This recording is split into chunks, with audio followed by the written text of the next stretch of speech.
Астанада өтүп жаткан келечек оюндары 2026 кызуу жүрүп жатат. Турнирдин башка дисциплиналарынын бири катары Dota 2 калууда. Белгилүү болгондой, дал ошол оюн дүйнө жүзү боюнча көрүүчүлөрдүн эң көп көңүлүн бурууда. Уюштуруучулардын маалыматына караганда, мелдештин түз эфирлери рекорддук көрсөткүчкө жетип, 185 миллиондон ашык кароо жыйнады. Чемпиондук наам үчүн Европа, Азия, Түндүк жана Түштүк Американын 34 өлкөсүнөн келген эң күчтүү 16 команда күч сынашууда. Дисциплинанын жалпы байге фонду $1 миллион.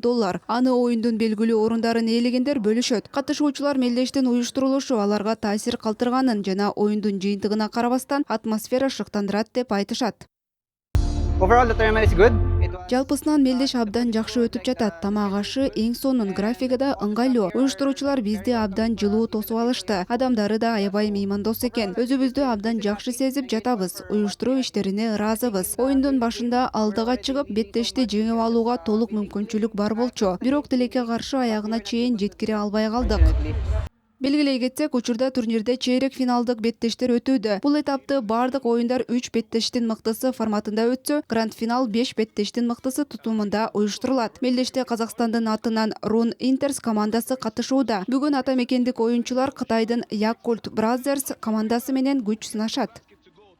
Киберспорт бүгүн каркынды дамып келет. Бүгүнкү күндө киберспорт жигердүү өнүгүп жатат. Өзгөчө жаштар арасында бул спорттун эң популярдуу түрү болуп саналат. Казакстан эл аралык мелдештерди өткөрүүдө чоң тажрыйбага ээ. Өлкөдө заманбап спорттук инфраструктура калыптанган. Эми биз киберспорт өнүктүрүүгө өзгөчө басым жасайбыз. Келечек оюндары долбоору жаңы өнөктөштүккө жана тажрыйба алмашууга кеңири мүмкүнчүлүк ачат. Сериктестикке жол ачады.